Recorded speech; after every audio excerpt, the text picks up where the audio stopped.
back here with Ice-T, and, you know, I want to ask you this. You have a Grammy. You won a Grammy in your day. I won a Grammy. Okay, you won a Grammy. Very cool. What did you think of the Grammys? They were pretty recently, but what did you think when Old Dirty Bastard ran out on stage?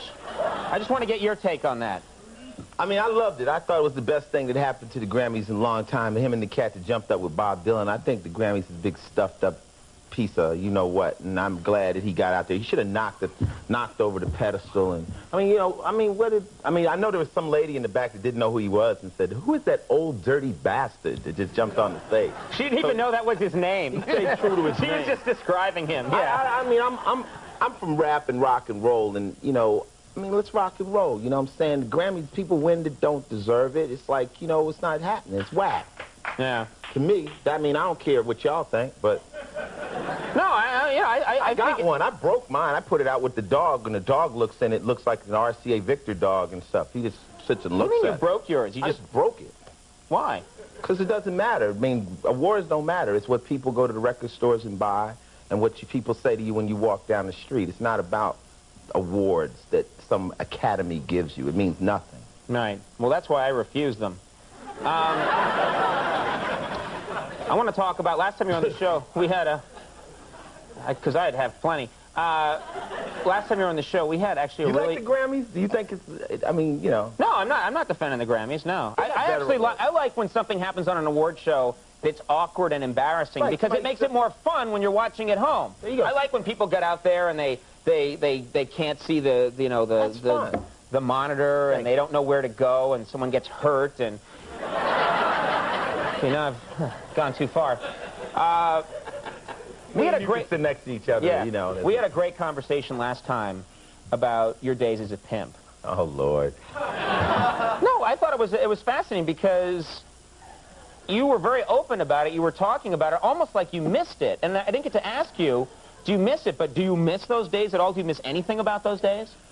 Well, you know, it's simply one game out here. It's the people that work and the people that have you work. You know what I'm saying? So it's no difference in the game. It's just, you know, basically you gotta know about, you know, the streets and life and stuff. And I was pimping at the time, and it was cool. It's funny though, because, you know, even though now that I'm working, I do movies and stuff, females still approach me and want me to help them get down. They want you to still be their pimp? Pimp. Really? Great. It's like, you know, in the game, they say you don't choose the game, but the game chooses you. Right. You know, so I still meet people, and they come at me, and they say, well, Ice, you know, we know you know what time it is. We want to be involved. We want to help you. But, see, I don't need nobody's money now. I make my own money. And also, you're on you've got your own TV show and everything. You don't need, like, look, I'll go to the script meeting in a second, but I got to send you a line to hear out on the street. It's like this. If you, regardless of what you've ever done, if you got a TV show, but if you were known to rob banks. Right. And that's what you did before you got into it. Right. Cats that rob banks would still step to you and say, yo, man, but how can I rob a bank? You know, so people know where you're from, and they still come in and ask you the game. Because the game is sold, not told, and everybody doesn't possess the game. So, I mean, you know. That sounded great. I didn't know what it meant, but... I know, I didn't. I know that... You're the one come on here asking pimp questions. Now, I'm sitting up here in my suit to do talk about my TV show, and you want to ask about pimp. Because I don't get that. That's something that's fascinating to me. Well, I can hook you up if that's what you want to know.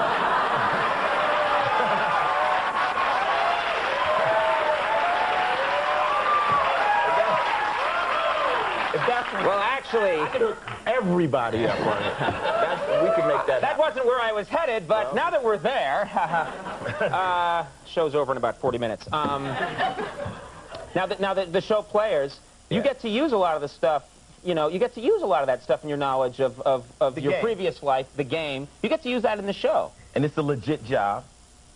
TV is not a legit job. I know, they don't pay. They're harder to get money from than people out. You have to call them up. You know, you got to, okay, we know where you live. Can we get paid? But, I wish, yeah. I've tried doing that. They don't care. Then I know where they live. Yeah. But you enjoy doing the show.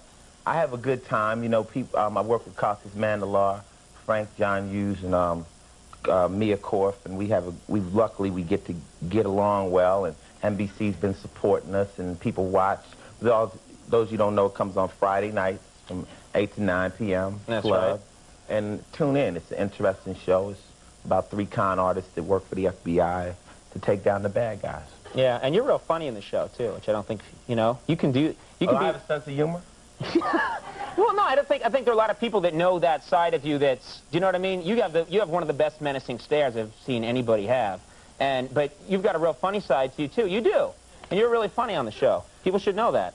I'm funny. I have my own form of humor, my own brand of humor, but you know, most of the movies I've done, I play heavies and stuff, and so, you know, when people see me in the airport, they're like, that's the man who smacked that kid in the movie, you know? Can we have your autograph? Yeah, you know, so it's cool, but I'm very fortunate and lucky to be able to do all the things I do, movies and music and now television, so I've been blessed, so I'm very happy. Coming from where I came to be sitting here on your show is a blessing. I'm very fortunate. Oh, well, thank you for saying that. Yeah. Oh. Players is Fridays at 8 o'clock. It's on NBC. Do check it out. Ice-T. Hey, thank you very much. That was great. Ice-T, everybody. Ricky Jay coming up. We'll be right back.